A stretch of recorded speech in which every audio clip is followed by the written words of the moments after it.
gums at each other any chance they get. The fight clock is brought to you by Modelo.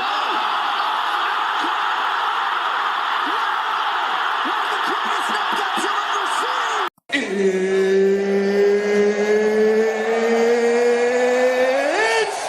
time for you to sit back, relax, and listen to a complete and fucking utter armchair expert give his completely and utterly useless opinions on the one hell of an amazing sport that is MMA. G'day, guys. So it is indeed the best time of the month yet again, and we've got one hell of a card in store. But of course, first, as always, we've got to do the UFC 317 recap, and honestly, there's not too much to say about it. It didn't end too well. Let me just hold on a sec.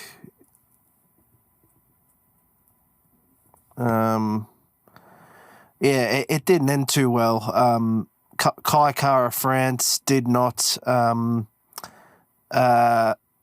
get the the flyweight title, so we don't have three Australian New Zealand champions, and Ilia Topuria beat Charles Oliveira in the first round. I got to give Ilia his flowers at this point. It's very clear that he is a good fighter and probably next up. But wasn't the ending that I necessarily wanted. But anyway, ladies and gentlemen, UFC 318 from originating from the Smoothie King Center in New Orleans. Let's just look at the prelims as always. We're on the UFC website. Jimmy Crute's on the card.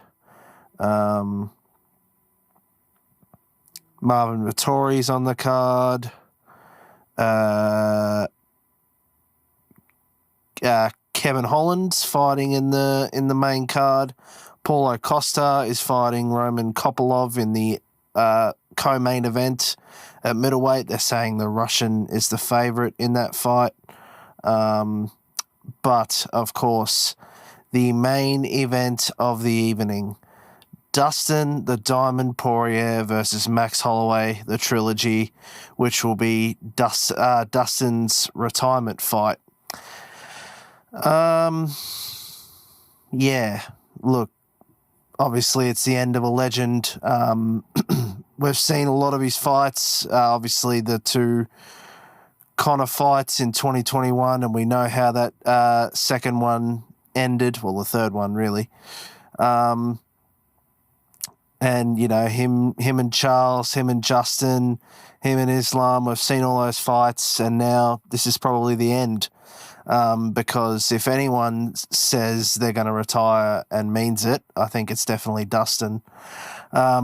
He has announced and confirmed that Lil Wayne, who's obviously a New Orleans native, will be walking him out to the octagon, which obviously, given Lil Wayne walked Dustin out for his first fight against Max Holloway, ironically.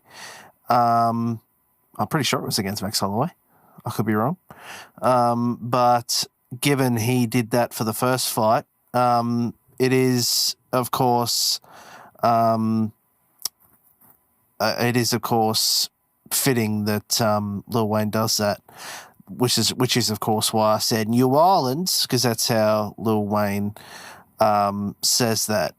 This is probably going to be a very quick podcast, I'm not going to lie.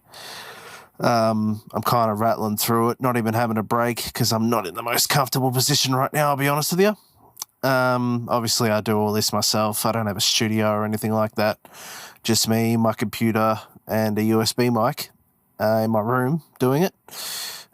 So obviously, you know, not the most comfortable position I'm in right now, but anyway.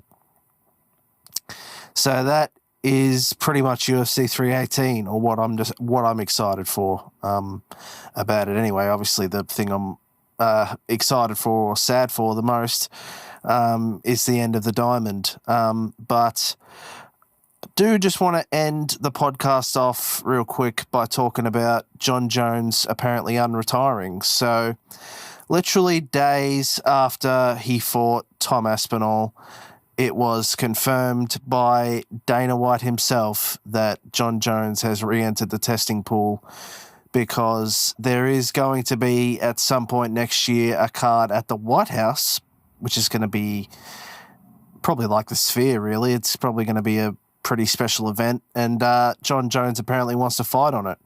But how's that, huh? As if he's not hated enough already. He literally retires specifically to get out of fighting Tom Aspinall, and then unretires when it looks like there's going to be a big event. I don't know who he's going to fight on it. Maybe they bring Brock Lesnar back to fight him. I don't know. They're going to need a big. It's going to be a big. Well, they're going to need big names to the event. You know, they've talked about Conor McGregor, who's also apparently re-entered the testing pool, possibly coming back. So, yeah, I don't know. I don't know what's going to come of that, but I thought I'd just cover it. But anyway, ladies and gentlemen, that's probably it. I'm sorry it's so short, because I kind of just rattled through everything and didn't have a lot to talk about. But that is UFC 318. Obviously, we're seeing the end of a legend, Dustin the Diamond Poirier. I hope he wins, because at least then it would, like, I love Max, obviously, but I would love the Diamond to go out with some sort of title. But anyway, guys, hope you enjoy it as always. Until next time, catches.